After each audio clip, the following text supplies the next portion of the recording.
Arrancamos, por favor. Sí, doctora. Bueno, pues buenas tardes, compañeros y doctora. Nosotros somos el equipo 10 y estamos a cargo de la presentación de hoy, que es fibrosis quística.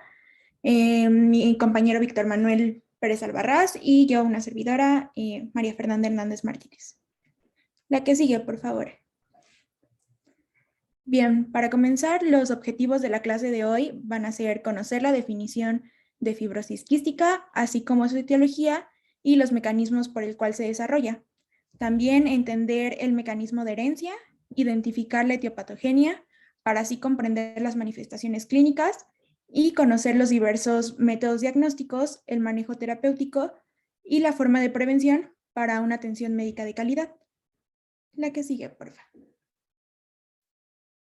Bien, el contenido va a ser la definición, la incidencia, etiología, fisiopatología, manifestaciones clínicas, diagnóstico, tratamiento y por último vamos a tener un caso clínico. La que sigue, por favor. Bien, para empezar vamos a definir la fibrosis quística, la cual pues es una enfermedad hereditaria autosómica recesiva, multisistémica, es crónica y potencialmente mortal, y se va a originar por una mutación del brazo largo del cromosoma 7, región 3, banda 1, que provoca pues una alteración en la proteína CFTR.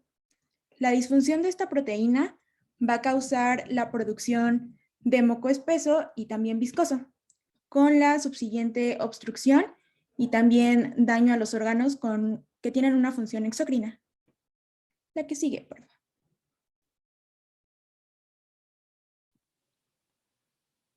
Bueno, pues vamos a continuar con la epidemiología. Como tal, la fibrosis quística es la principal causa de enfermedad pulmonar grave en niños, además de que se le atribuye un origen muy importante de insuficiencia pancreática exócrina a edades tempranas.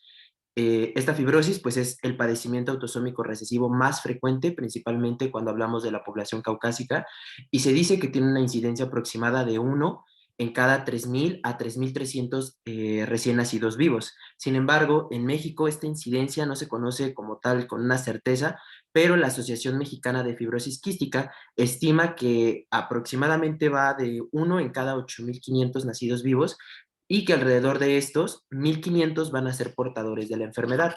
No van a presentar como tal el fenotipo o las manifestaciones clínicas, pero sí van a tener el alelo afectado. De igual forma, se menciona que en los países desarrollados la esperanza de vida de estos pacientes es de alrededor hasta 50 años. Sin embargo, en México, esta alcanza apenas a los 18 años.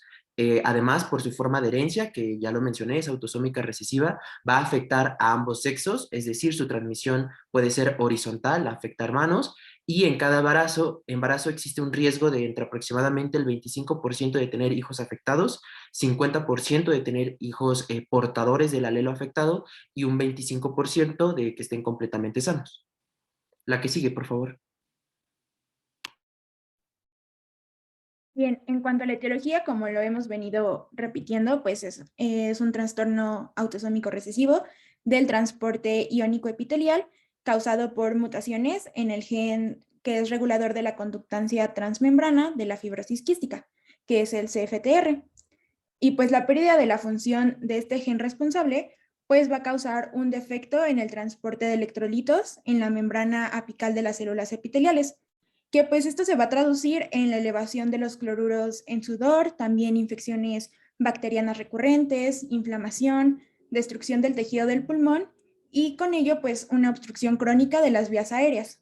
Además de que también pueden llegar a desarrollar insuficiencia pancreática y otros síntomas que están relacionados con la función de la proteína en otros órganos y otros sistemas. La que sigue, porfa. Ahora bien, en actualidad pues existen más de 2.000 mutaciones en el gen CFTR que hasta ahorita pues han sido identificadas y todas estas se han agrupado en 6 clases distintas. La clase 1 son mutaciones que producen una terminación prematura en la transcripción del ARN mensajero, perdón. Y esto va a resultar pues en una proteína que está truncada y que no va a alcanzar el retículo endoplásmico. Va a ser una proteína inestable o que no se va a expresar. Y estas de clase 1 van a corresponder al 5% de las mutaciones CFTR. En la fila de hasta el último tenemos ejemplos de las mutaciones de cada una de las clases. En este caso, este grupo va a provocar un fenotipo que es grave. En cuanto a la clase 2, van a ser mutaciones sin sentido o missense, que van a estar causadas por una alteración en el acoplamiento de la proteína en el retículo endoplásmico, donde pues va a ser atrapada y degradada en forma prematura sin que pueda alcanzar la membrana apical celular. Estas también son consideradas como un fenotipo grave. En cuanto a la clase 3, tenemos mutaciones que van a afectar primero a los dos dominios de unión de los nucleótidos de la proteína. Bueno, ¿qué quiero decir con esto? Que pues la proteína va a alcanzar la membrana celular, pero pues no va a haber una regulación adecuada, ya que vamos a tener niveles muy bajos de adenosintrifosfato, el cual pues es esencial para iniciar el proceso de apertura del canal de cloro. En cuanto a la clase 4, pues en este caso la proteína CFTR va a llegar a la membrana celular y el canal de cloro puede estar activado, pero va a existir una disminución en la conductancia para este ion. Esto va a ser debido pues a una alteración en los dominios transmembranales para su anclaje. Y pues estas mutaciones van a provocar un fenotipo leve y sí van a tener suficiencia pancreática. En la clase 5 vamos a tener mutaciones que van a resultar en una disminución en la cantidad de la proteína funcional. Esto va a ser debido a que va a tener un acoplamiento anormal o también puede ser un acoplamiento alternativo. De manera que pues se va a producir pequeñas cantidades de la proteína y por tanto pues se van a expresar como un fenotipo leve y también van a tener suficiencia pancreática. Y por último tenemos a la clase 6, que son mutaciones que alteran la estabilidad de la proteína CFTR que ya está madura en la membrana apical. La que sigue, por favor. Bueno, ahora vamos a pasar como tal con la patogenia o la fisiopatología, y como ya lo mencionó mi compañera Fer, pues de manera fisiológica este CFTR es un canal de cloro que está regulado por el AMP cíclico.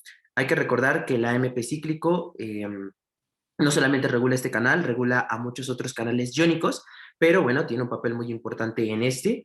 Este canal va a mantener como tal la hidratación de las secreciones en los conductos, así como en las vías aéreas, justamente por el transporte de cloro, pero también porque causa una inhibición en la captación de sodio. Hay que recordar que a donde va sodio va agua, lo jala. Entonces, si no permitimos la entrada de sodio, el agua tampoco entra y por eso es que las secreciones pues, se mantienen hidratadas de manera fisiológica. Sin embargo, en estos pacientes va a haber disfunción justamente de este CFTR y por ello es que puede afectar a muchos órganos, sobre todo a los que secretan moco, llámese vías respiratorias superiores, inferiores, el páncreas, el sistema biliar, los genitales masculinos, el intestino e incluso a las propias glándulas sudoríparas. Entonces vamos a comenzar a hablar acerca de qué pasa primero en el pulmón. Como tal, las secreciones pulmonares de estos pacientes se van a caracterizar porque van a estar deshidratadas y viscosas. Estos dos van a favorecer que se interfiera como tal con la limpieza mucociliar, van a inhibir también la función de los péptidos antimicrobianos naturales y como tal lo que se está haciendo es proporcionar un medio favorable al crecimiento de organismos patógenos, así como la obstrucción del flujo aéreo. Durante los primeros meses de vida, estas secreciones y las bacterias que colonizan van a comenzar a producir una reacción inflamatoria, principalmente por la liberación de citocinas proinflamatorias, como es la interleucina 1 o el factor de necrosis tumoral alfa. También va a haber secreción de enzimas antibacterianas del huésped, incluso enzimas bacterianas, y todo esto va a sumar a que se cause un daño directamente a los bronquiolos. Por eso es que a lo largo de toda la vida de estos pacientes va a haber repetidos ciclos de infección, de inflamación, de destrucción tisular que van a conllevar a que se reduzca la cantidad del tejido pulmonar y finalmente se produzca una insuficiencia respiratoria y es por eso que al final de sus días los pacientes requieren pues una respiración asistida. De igual forma, la pérdida de este transporte de cloro por este canal hacia el interior del ducto pancreático también nos va a alterar la hidratación de las secreciones. Hay que recordar que la secreción pancreática tiene bicarbonato, halógenos, enzimas. Entonces, en este caso, pues se van a retener estas enzimas exócrinas en el parénquima pancreático y estas mismas van a terminar por producir una fibrosis pancreática, lo que va a traducir con una insuficiencia de la misma glándula. De igual forma, este canal va a regular la captación de sodio y cloro a nivel del sudor a medida que este va avanzando por el ducto sudoríparo. Cuando no se tiene un canal funcional, el sudor va a presentar un aumento del contenido de cloro sódico. Esto va a coincidir con la aparición del síndrome del bebé salado, y eso es por ello se da la existencia de la prueba diagnóstica del cloro en sudor, de la cual vamos a hablar más adelante en diagnóstico. La que sigue, por favor. Bien, pues antes de pasar como tal a las manifestaciones clínicas, es importante conocer que la edad de inicio puede ir desde la etapa neonatal hasta la edad adulta. Sin embargo, pues suelen detectarse al inicio de la vida y aproximadamente solo el 4% de los pacientes van a ser diagnosticados ya cuando son adultos. También, pues la progresión de esta enfermedad, sobre todo la progresión pulmonar, pues va a ser el principal determinante en cuanto a morbilidad y también mortalidad. Y la mayoría de estos pacientes, pues va a morir por insuficiencia respiratoria y también insuficiencia ventricular derecha, que van a ser secundarias a la destrucción del parénquima pulmonar y pues a la elevada resistencia vascular pulmonar. La que sigue, por favor. Bueno, una vez dicho esto, entonces ya podemos pasar con las manifestaciones por aparatos y sistemas y vamos a iniciar con la que pues se han descrito más, que son las manifestaciones del aparato respiratorio. Igual como lo mencioné en la fisiopatología, justamente este incremento en la consistencia de las secreciones nos dificulta el aclaramiento de las mismas, hay colonización de gérmenes y se genera justamente este círculo vicioso que termina por causar esta degeneración de la pared bronquial y con ello la presencia o la aparición de broncoectasias, que se menciona que estas broncoectasias son, digamos, la principal causa de mortalidad en esta enfermedad. Nos vamos a comenzar con la tos. La tos en los pacientes con fibrosis quística sus características es que son en accesos, son emetizantes y que de inicio son secas y que posteriormente, conforme el cuadro va avanzando o como pues la edad va avanzando, se vuelve productiva con una mala respuesta a los tratamientos y con periodos también de exacerbación. Por parte de las expectoraciones, estas son de aspecto claro, son pocos viscosas al inicio, pero progresivamente se hacen más compactas con cambio en la coloración. Y esto es muy importante porque van a guardar esta coloración una estrecha relación con el tipo de colonización de bacterias que tengan. Por eso es que en estos pacientes hay que estar realizando constantes estudios microbiológicos para determinar cuáles son los agentes que están afectando al paciente. Por parte de la dificultad respiratoria, esta se mencionaba que puede observarse tanto en el inicio del cuadro, también en cuadros de bronquitis de repetición o incluso ya una vez que la enfermedad esté avanzada, cuando ya se hace irreversible, refractaria a cualquier tratamiento, llegando justamente a precisar la ventilación mecánica. Por parte de las infecciones, esta principalmente hay que recordar a la Staphylococcus aureus, que es el principal colonizador de estos en la edad pediátrica. También podemos encontrar a la Pseudomonas aeruginosa o a la Haemophilus influenza. También la CTO mencionaba que la colonización por Burkholderia cepacia o Streptomonas maltophilia son indicadores de pues difícil erradicación para la infección, además de muy mal pronóstico y principalmente se dan cuando ya hay una enfermedad muy avanzada. Por parte del cor pulmonale, pues este es causado por la insuficiencia cardíaca derecha o esta insuficiencia cardíaca derecha se da porque va a haber una hipertensión pulmonar en estos pacientes que se desarrollan justamente porque hay una hipoxemia permanente y refractaria. Y como nota o acotación, la CTO mencionaba el tener muy presente a la aspergilosis broncopulmonar alérgica, ya que esta hay que sospecharla en los pacientes que tienen un empeoramiento respiratorio brusco con presencia de un esputo herrumbroso y pues hay que buscar aislar justamente al Aspergillus fumigatus. También podemos pensar o sospechar de la misma cuando hay presencia de elevación en los eosinófilos, justamente en la misma muestra de esputo, así como una elevación en la inmunoglobulina E. La que sigue, por favor. Bien, ahora vamos a pasar a las manifestaciones en el páncreas, que principalmente van a ser tres. Una va a ser la insuficiencia pancreática exócrina, la disminución de la tolerancia a la glucosa y la pancreatitis. La primera, que pues es la insuficiencia pancreática exocrina, se da en el 85% de los pacientes aproximadamente, junto con diarrea crónica, que va a ser de tipo esteatorrea. También vamos a encontrar malnutrición calórico-proteica y déficit de vitaminas liposolubles. En la disminución de la tolerancia a la glucosa, esta nos puede conducir hasta diabetes mellitus a partir de los 10 años del diagnóstico. Esto debido pues a la destrucción progresiva del páncreas y que va a afectar también pues a las células productoras de insulina. Y la pancreatitis por lo general se da en menos del 1% de los pacientes en adultos y en adolescentes. La que sigue, por favor.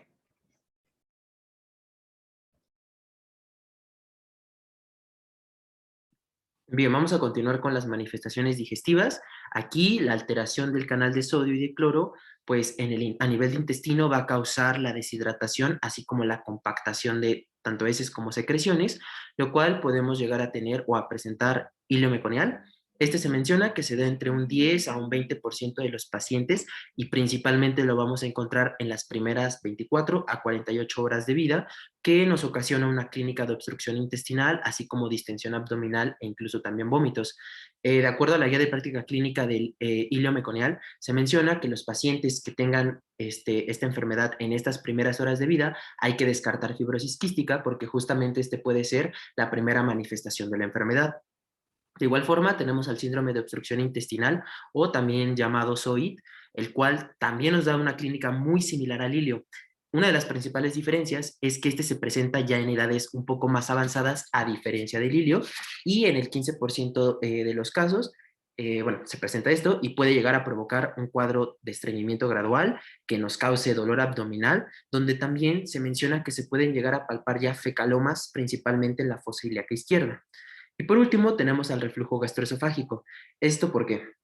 En nuestros pacientes con fibrosis quística va a haber un aumento de la presión intraabdominal. Esto, a su vez, va a sumar al aumento de la presión negativa de tórax justamente por estos accesos de tos. Entonces, por parte de esto, pues se producen microaspiraciones bronquiales que complican aún más las enfermedades respiratorias, pero por parte del reflujo gastroesofágico, este aumento o vencimiento que hay de las presiones va como tal a vencer al tono o al esfínter esofágico inferior, lo que favorece que este pues se abra y entonces como tal haya un reflujo del contenido gástrico hacia esófago. La que sigue, por favor. Bueno, también vamos a encontrar pues otras manifestaciones como es el retraso en el crecimiento, el cual pues se va a producir por una combinación de un gasto calórico aumentado debido pues a las mismas infecciones pulmonares crónicas y también vamos a encontrar malnutrición debido a una insuficiencia pancreática exócrina, como ya les mencionaba hace un momento. También puede haber deshidratación con hiponatremia e hipocloremia, coincidiendo pues con gastroenteritis o por la pérdida excesiva de sal. En los pacientes que son varones encontramos azospermia por la atresia en los conductos deferentes. Y en las mujeres, debido a las infecciones como cervicitis y salpingitis de repetición, puede incluso haber infertilidad. La que sigue, por favor. Bueno, una vez explicado las manifestaciones clínicas, pues podemos pasar al diagnóstico. Como tal, el diagnóstico de la fibrosis quística va a estar basado en criterios sugestivos o de sospecha o algún antecedente de un familiar que esté diagnosticado, pero todo se va a corroborar al demostrar que haya como tal disfunción de la proteína o disfunción a nivel de este gen. Entonces, para el diagnóstico de la fibrosis quística debemos de cumplir un criterio inicial o de sospecha, como lo tenemos en la tabla, más un criterio de confirmación. Por parte de los criterios de sospecha, pues son al menos una característica fenotípica, y cuando hablamos de características fenotípicas son justamente todo esta cantidad de manifestaciones que pueden presentar los pacientes que ya les explicamos anteriormente, como es la tos, la expectoración crónica, alteraciones en la radiografía como las broncoectasias, obstrucciones en la vía aérea que se manifiestan por sibilancias, etcétera, y también anomalías tanto gastrointestinales como nutricionales. También que se tenga un hermano con un diagnóstico de fibrosis quística nos puede llegar a hacer sospechar, dijimos al inicio, que el riesgo de tener hermanos enfermos era del 25%. y 50 que tuvieran el alelo enfermo, más no presentaran las manifestaciones clínicas. Y también lo podemos pensar por el cribado neonatal positivo, que, bueno, la CTO lo pone como un criterio de sospecha, pero en otras referencias lo ven ya como un criterio también de confirmación. Y por parte de los criterios de confirmación, nos habla del test de sudor positivo, también el identificar como tal la mutación justamente en las copias del gen que codifica la proteína CFTR, o un test de diferencia de potencial nasal positivo, del cual no venía mucha información, se los menciono porque está en el cuadro, pero no vamos a abundar más. El que sigue, por favor. Y bueno, como ya nos mencionaba mi compañero Víctor, vamos a tener métodos de confirmación, que por lo general son tres. El primero es el test de sudor, también la identificación de la mutación de ambos alelos y el cribado neonatal. El primero, que es el test de sudor, aquí vamos a realizar dos pruebas en días alternos, que van a ser realizadas por iontoforesis, por el método de Gibson y Cook, donde pues debe demostrarse una elevación en los niveles de cloro por titulación. Esta prueba se basa en el déficit de reabsorción de cloruro en las glándulas sudoríparas. Y en estas dos determinaciones de la concentración de cloro, pues un resultado que nos dé más de 60 milimoles sobre litro va a ser confirmatorio o positivo de diagnóstico para fibrosis quística. Un resultado dudoso sería de 41 a 59 milimoles y uno negativo igual o menor a 40. Ahora, es importante también mencionar que en los recién nacidos, este test se puede realizar a partir de las 48 horas de vida. Por parte del segundo método, que es la identificación de la mutación en ambos alelos, este se va a utilizar para determinar la presencia de las mutaciones causantes de fibrosis quísticas en ambas copias del gen. Y se va a utilizar un kit que comprende pues las mutaciones más frecuentes en cada región, con las que pues va a ser posible llegar al diagnóstico hasta en un 80% de los casos. Y por último tenemos el cribado neonatal, que se basa en el hallazgo de las cifras elevadas de tripsinógeno inmunoreactivo en la sangre del talón del recién nacido. Este tripsinógeno se va a producir en el páncreas y se va a transportar al intestino, donde pues se va a activar para formar la enzima tripsina. Y pues en la fibrosis quística, los gruesos tapones de moco pues pueden obstruir los conductos pancreáticos, pues impedir el acceso del tripsinógeno al intestino y así elevar sus niveles en sangre. La que sigue, por favor.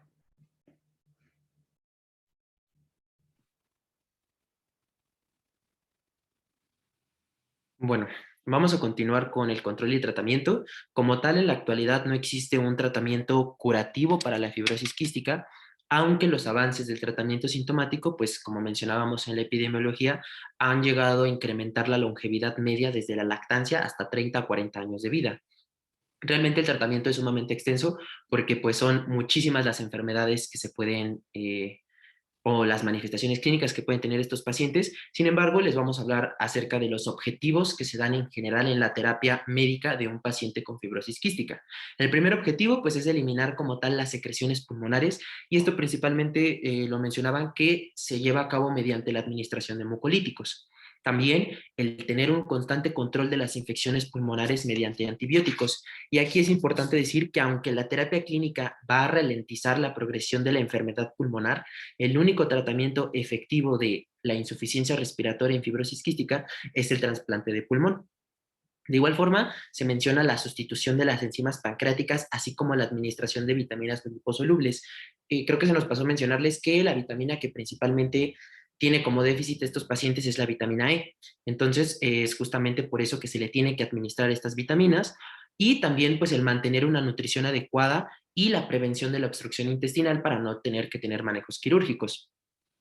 También se menciona que, bueno, la aportación de enzimas y vitaminas justamente tratan la malabsorción de manera eficaz, y aproximadamente en el 2004 se recomendó justamente que se hiciera el cribado de neonatos para fibrosis quística entre los primeros 2 a 3 días, justamente para que se tuviera una detección temprana y se pudiese llevar una nutrición adecuada para la prevención de la obstrucción. Sin embargo, bueno, si tuviéramos la presencia de hilio meconial o alguna obstrucción, pues requerirá su manejo quirúrgico. Y al final, pues en el caso de alguna enfermedad respiratoria terminal o ya del caso del cor pulmonale, pues lo único que se pudiese llegar a hacer como tratamiento definitivo es el trasplante pulmonar, y se menciona que en la actualidad dicho trasplante ha permitido que hasta el 50% de los pacientes al que se le trasplante el pulmón lleguen como tal a la edad adulta. La que sigue, por favor.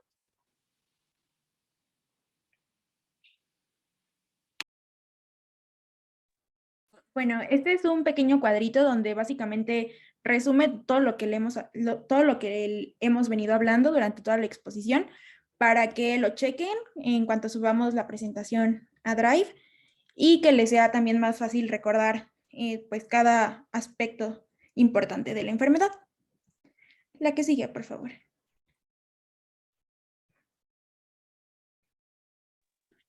Bueno, Ok, ¿hasta aquí alguna duda?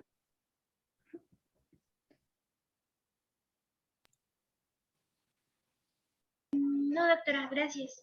Ok, vamos, aquí nada más, y aquí es importante, y antes de que ya pasen al caso clínico, que sepan cuál es la variante más frecuente, cuáles, que recuerden muy bien los valores de cloro para hacer un diagnóstico. Esas son preguntas muy típicas. Y también cómo es el diagnóstico temprano.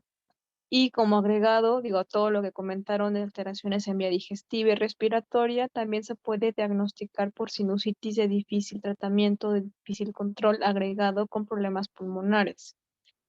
Del estudio que es de lo de la diferencia, y casi no se realiza, a diferencia de que sea con otorrino y tengamos un problema de congestión y sinusitis ya demasiado severo.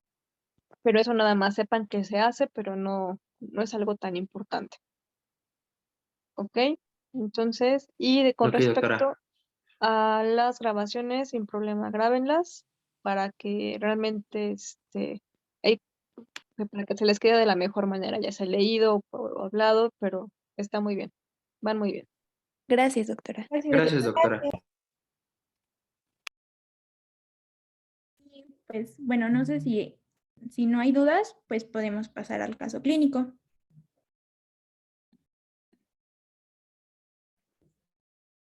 Bien, pues para iniciar tenemos que traen a la clínica por primera vez a un niño de 2 años y medio de edad con un cuadro de 8 días de evolución caracterizado por fiebre y tos húmeda cada vez más frecuente.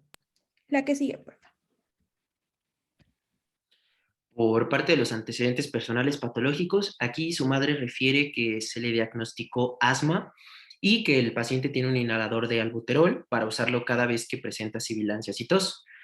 Desde los 6 meses de edad ha tenido varios episodios similares de tos húmeda y de fiebre, las cuales fueron diagnosticadas como bronquitis o neumonía, las cuales sí mejoraban cuando recibía el tratamiento de antibióticos y albuterol. Sin embargo, menciona que estos últimos episodios han sido más frecuentes en el último año y que ahora la tos ocurre a casi diario. Además, la madre nos menciona también que expectora un esputo, digamos, espeso y muy purulento. La que sigue, por favor. Bien, también todos los días tiene congestión nasal, para lo cual se utiliza, o la madre utiliza solución salina y una bombilla justamente para ayudar a aspirarle las fosas nasales. Con ello, obtiene una secreción de color amarillenta, espesa, y los síntomas mejoran sobre todo cuando se le dan antibióticos. También la madre nota que en sus evacuaciones tienen un mal olor y desde que empezó a entrenarlo a ir al retrete, sus heces flotan y a veces parece que contienen gotas de aceite. Ella también refiere estar preocupada porque estas enfermedades frecuentes causan que se vea pequeño para su edad. La que sigue, por favor. Bien, antes de pasar a la exploración, también es importante mencionar que la madre refiere que no está en la guardería ni se expone tampoco a humo de tabaco. Ahora sí, en cuanto a la exploración, esta revela a un niño de aspecto moderadamente enfermo, cuyo peso y estatura están en el tercer percentil para la edad. Su temperatura es de 38.3 grados y la frecuencia respiratoria de 32 respiraciones por minuto, además de que respira con la boca abierta. En la porción superior de los campos pulmonares presenta estertores crepitantes y roncos, además de algunas sibilancias expiratorias en todos los campos pulmonares. No tiene soplos cardíacos y S1 y S2 van a ser normales. La que sigue, por favor. Sus dedos presentan acropaquia y se obtiene una placa de tórax que va a mostrar opacidades lineales en una configuración paralela semejante a vías del tren. Esto va a ser en los lóbulos superiores y también va a tener algunas opacidades en anillo, por lo que el radiólogo interpreta estos hallazgos como bronquiectasias.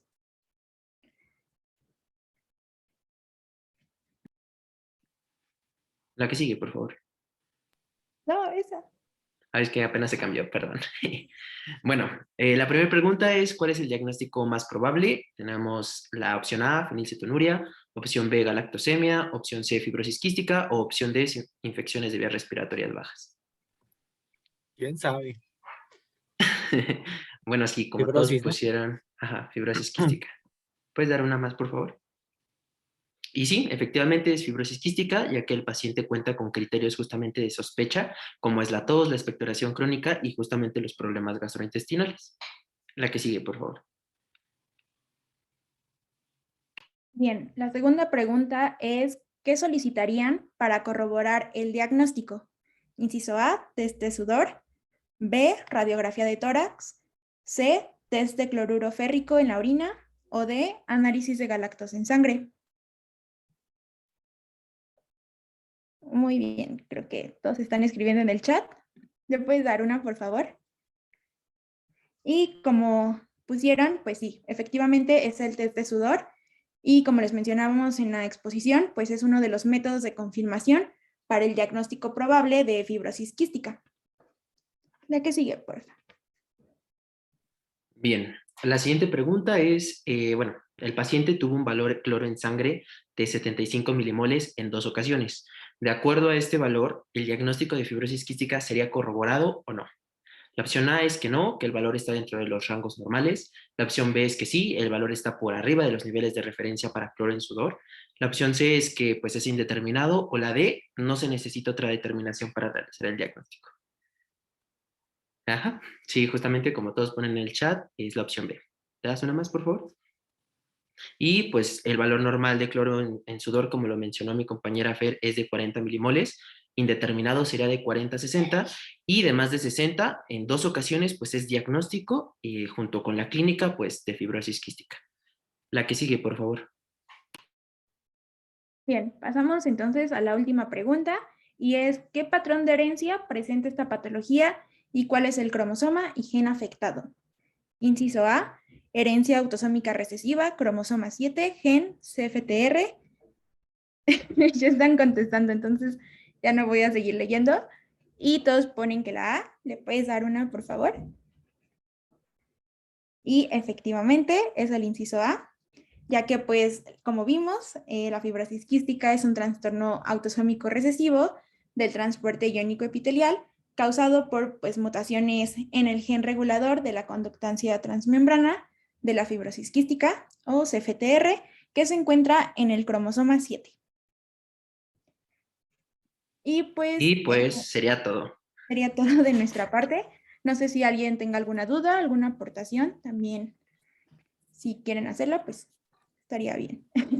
Estaría cool. Chicas, excelente clase, concisa. Perfecto. Nada más, ahorita como son el primer grupo, con los siguientes grupos que vayan a estar, exponiendo conmigo, me mandan sus hojas, yo quizá no se las regrese, yo le mando la lista con todo el concentrado al doctor Cepeda. Pero de todos modos, ahorita, como son los primeros, sí mándenme sus hojas para agregar todos los requisitos, ¿vale? Ok, Claro, doctora. doctora. Bueno, si no hay ninguna otra duda, terminamos la sesión. Gracias, doctora. Doctora. Doctora. Gracias, doctora. Gracias. Hasta luego.